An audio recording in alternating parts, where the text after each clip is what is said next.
at the Minneapolis College of Art and Design. She currently lives in Minneapolis with her husband, Will, her cat, and several wonderful goldfish. And I believe that she also has a show, her MFA show, opening at the Sioux Gallery, Soap Factory tonight. And how long is that? It's the reception is May 9th, which is the closing reception. So it's open through May 11th. Alice,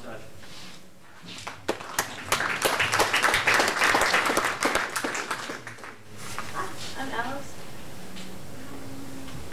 And this is my painting, which is out in London. So I'm going to be talking about this piece, which is called 6 Views of Minneapolis, St. Paul. My work in general has focused on mapping and ideas associated with mapping for several years.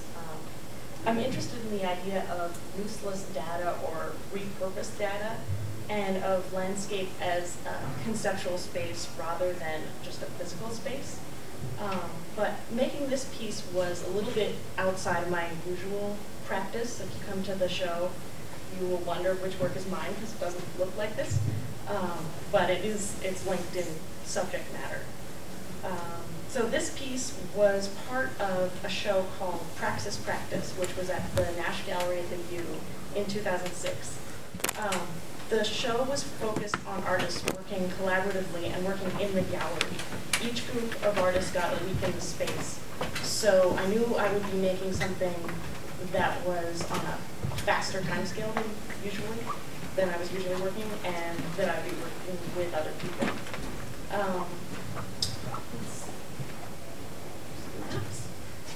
I'd only been living in Minneapolis for a couple of months when I started the project, and I knew that I wanted to focus it on that experience, just on the disorientation that comes from living in a new city.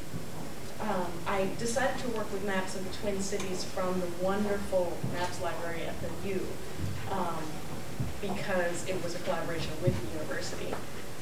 I chose these 2 older maps mainly because they have this kind of hand-drafted feel, as though somebody made just a really precise drawing of their surroundings, and I like that quality to them.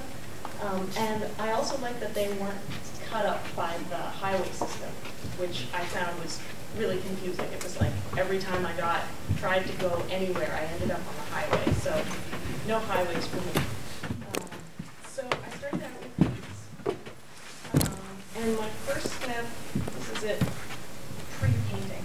My first step was to scan the maps, and then on the computer I cut them up and made them into a new grid.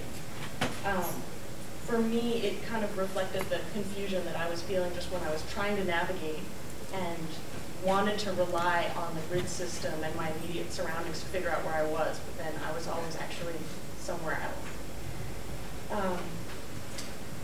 Let's see.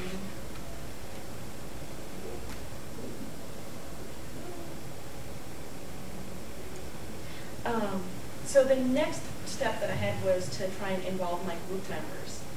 I asked everybody to draw a sketch of their neighborhood and show important places and routes, not necessarily to scale, just anything that they defined as their neighborhood. So here are two maps from 2 of us who had just moved to the city, and then these were people who had lived here for longer.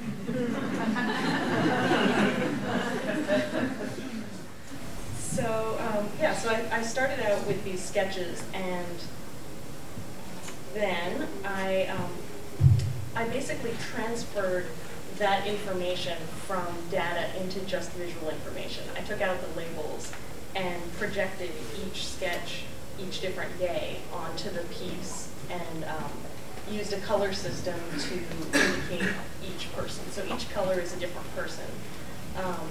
And I totally abandoned the data that they'd given me, which was what was important to them, and just used the visual information that they'd given me to integrate that with the existing map.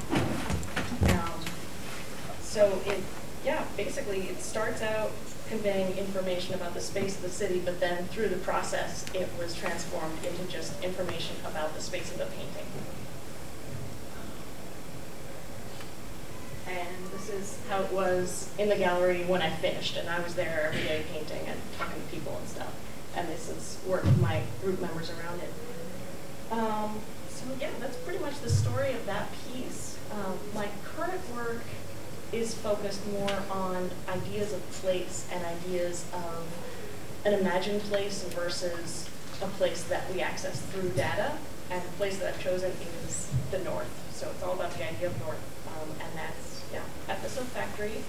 There's other MFA work at the SUVAC, so I encourage you all to come see it. And if you have any questions, I guess, yeah, talk to me afterwards.